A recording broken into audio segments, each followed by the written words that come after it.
add me to the screen. Where am I? There I am.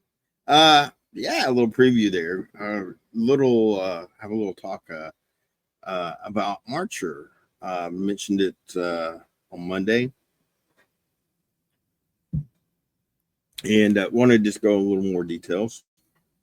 Um, Spending a lot of the week looking at files, looking at stuff. Started creating it on my ecom site. I will be printing these models on demand. Alvin's going to be helping me working on that, and he's printed up a few models, which are very nice, very nice. This little broom carrier. I did this, believe it or not, on my filament printer. Looks pretty good, huh? I may print up some more um, kind of simple prints. I think that would do well. Then we got one of the bigger models. Good stuff. And yeah, the Jeep fits in there. I don't have any of the miniatures handy, but yeah, me and Mike's been looking at it. Got a couple of guys interested. Definitely, I think probably a couple weeks when I get back from NashCon, we'll be looking at the rules, trying to get some games on the table. The rules I've been trying to read a little bit every night. Honest, nothing cosmic there, nothing totally new. Some interesting stuff that I think keeps the game fresh. Definitely some ideas from other games. Definitely mix of Star Wars Legion, 40K influence, bold action, a couple other things. But to me, they've taken kind of the best of a lot of these mechanics and put into one rule book. Still trying to digest the rules, and once again, tell me and Mike probably plays a couple games. Won't have my final opinion. Like I said, nothing that's going to blow me away like Moonstone, which is someone asked me about Moonstone yesterday. They said this is like this, like this. And I'm like, nope, it's like nothing. And like this, I think it's good that they took, like I said, several things I like from different games and combine them. I think it's definitely going to be very fast play the way it's done. You've got target number to hit them, then you roll their armor against your subtract your armor and piercing. That's your target number. That's roll that to actually do damage. Then each weapon has so many damage points. You're looking at from infantry with 1 point of damage up to big stuff, 15, I believe, points of damage, 14, something there. So, yeah, right, widespread. They use, like I said, they take some stuff from other games. Well, I don't say they take it, but similar to other games, but probably more, what's the right word? Harder hitting, suppression. Use machine guns. You basically want to suppress somebody. And they have to use some of their activation to get rid of suppression. So to me, it makes suppression a lot more effective. They got several other mechanics where, once again, it's not a. It's hard to explain. And once again, just having read and watched playthroughs, and I did kind of a walkthrough with them. Definitely simple rules, but impactful rules. I don't know if that makes any sense at all. But yeah, nothing so far. I was like, don't like that. Everything I read and once again, kind of higher level, I'm like, yeah, I like that. I like that. Even to the fact it's D10 based. I really like it over D6 base. Your modifiers, your range, spread of dice rolls is a little bigger. So all good on the rules. More when we get into actually playing. I go back. I've actually saw this maybe when they did their first Kickstarter, maybe even before then. I went back. Indie Podcast, they had done a kind of review, looked at it back a year ago. I'm pretty sure before the Kickstarter happened. So definitely last fall. And once again, more thinking more, I've saw it, but really what kind of blew me away was seeing these miniatures in person. That was what kind of pushed me up. They got some huge models. They got a tank that's like 2 feet. Now, how much would you play with those? But the fact that they have them is cool. They're also still releasing stuff. They just released yesterday 150 heads for the Germans. So you're talking about definitely in this, no model has to look the same. No unit has to look the same. The 150 heads is on top of what they already released for heads and combinations. So the combinations is endless as far as nutrition. Sorry, looks like my internet's kind of fading in and out, so hopefully we're good. Trying to figure out how I wanted to put up on my website, use my website, e-com site to list the stuff. How are you? Okay, I am back. It is 12:30.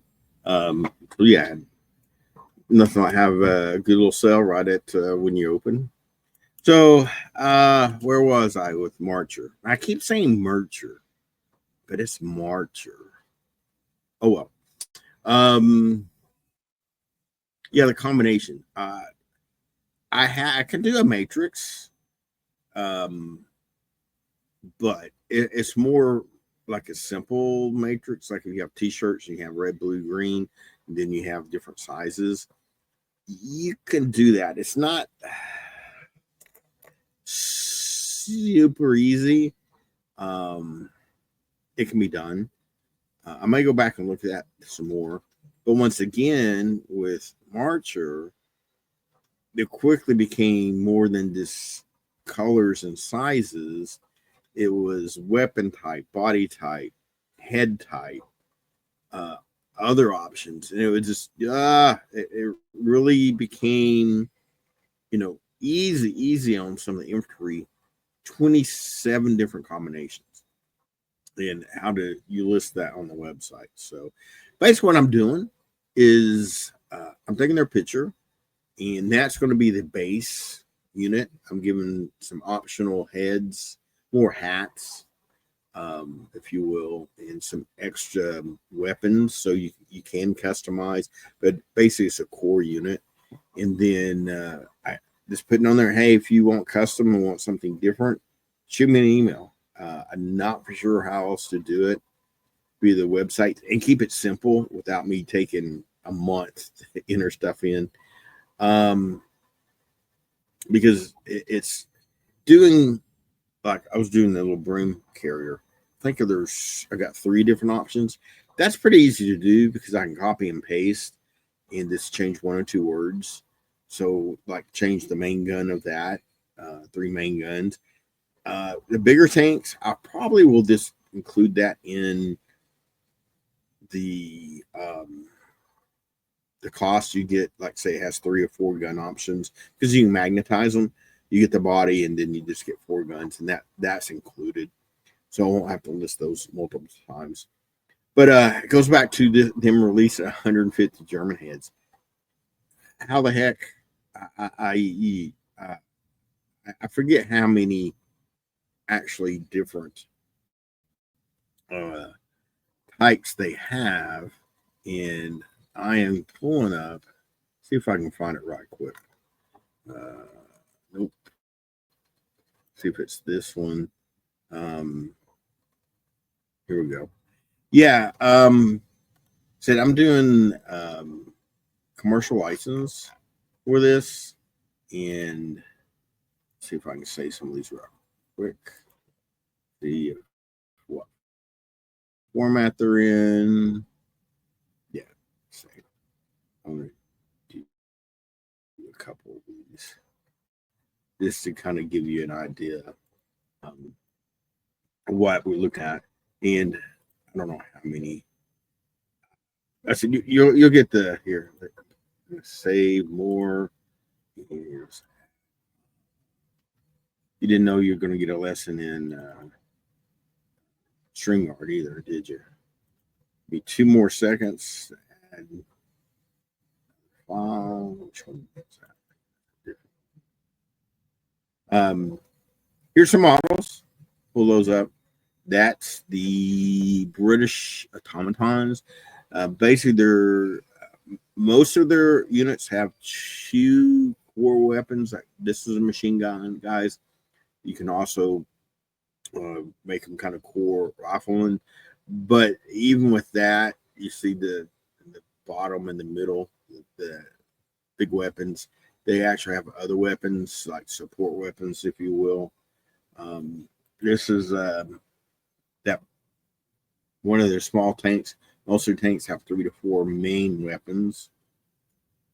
Let's see. Here's the heads. This is one group,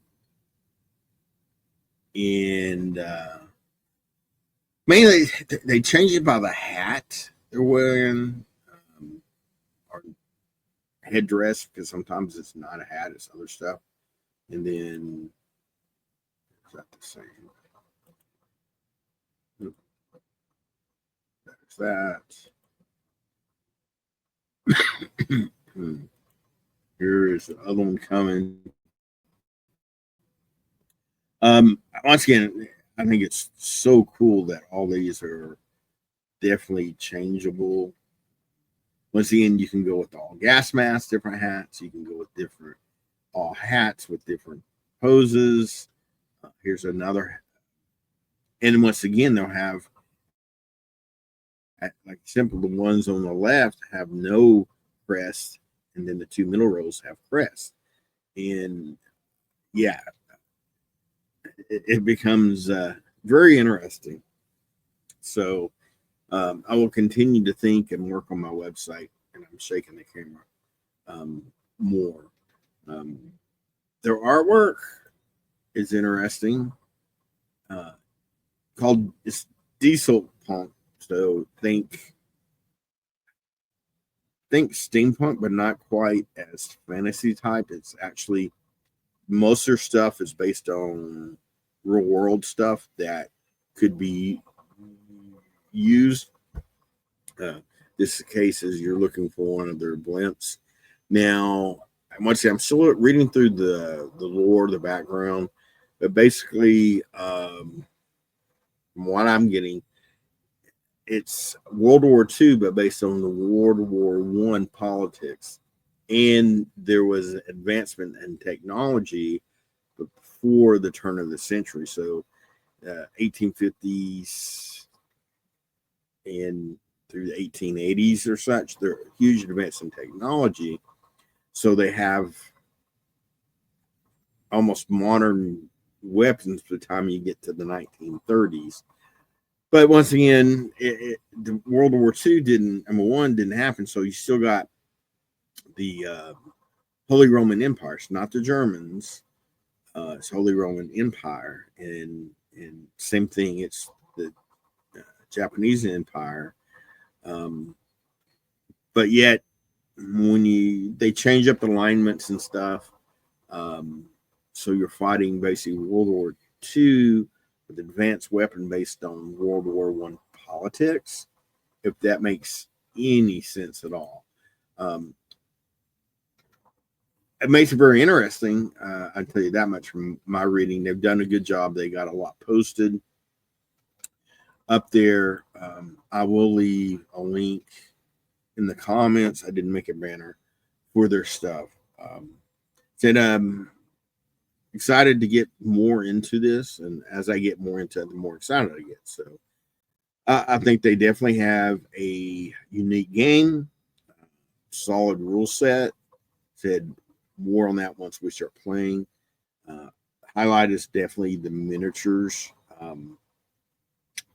The prints are quality. There's just no doubt about it. And right now, it's all STLs. Another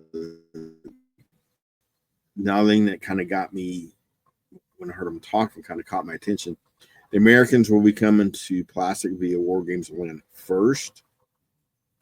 And just the fact that War Games Atlanta is doing their stuff, it holds a lot. And I said that kind of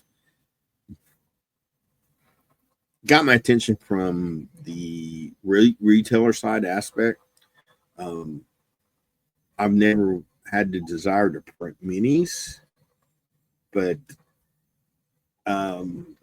looking at their miniatures, the quality of the miniatures, the fact that they're doing plastic in the future, I said, hey, I'm going to give it a shot. So once again, these, like I said, Alvin had printed. I'm going to start. He's going to get me going to start printing some stuff. So I've got possibly a couple other people lined up to help me print. So if we do get crazy on some orders, I'll be able to get that out while I'm getting my resin printing skills up to speed. Like I said, I'm pretty confident with Alvin's help that I'll be up and running really soon. So yeah, add another project to my list, another, if you will, hobby to my list. But that's all good. I'm always looking for stuff, and I was probably just close when I at Historicon. I looked a lot around, talked to some people, saw some new stuff, but kept saying I'm not going to bring anything new home because, as I mentioned, that's kind of my big deal. Go to convention, come home with a new game. And I was really close to that not happening, but once again, they kept meeting all my check boxes and everything was good and stars aligned. And I said, hey, let's do this. So I'm very excited to be carrying the line, looking forward to doing more with it. The best place is their website to get basic information. Then they're very, very active on Discord. So if you want to know more, go to the website, jump on Discord. They're not too active on Facebook. I'm going to start trying to cross-post some stuff on their Facebook site. Just once again for my benefit and hopefully help them out some.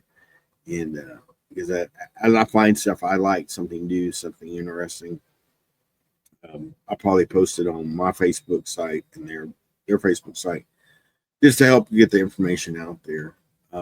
They will be at NashCon here in a couple weeks, so look forward to talking to them. And what I'd like to do probably after NashCon is possibly set up and do an interview with him. And definitely we'll see a video from NashCon, I hope. Like I said, I was planning on doing a StoreCon, but had phone issues. Just had to overall connecting to any internet stuff was a challenge, so I wasn't able to do anything there. But feel very positive about seeing more stuff from Gen Con. Gen Con's going on right now. StoreCon. They're also working with Chris at Felix Custodium, which Chris is a great guy, so it's good to see them working with Chris. So, well, this hit 20 minutes, and yeah, it's more rambling than what I wanted to do.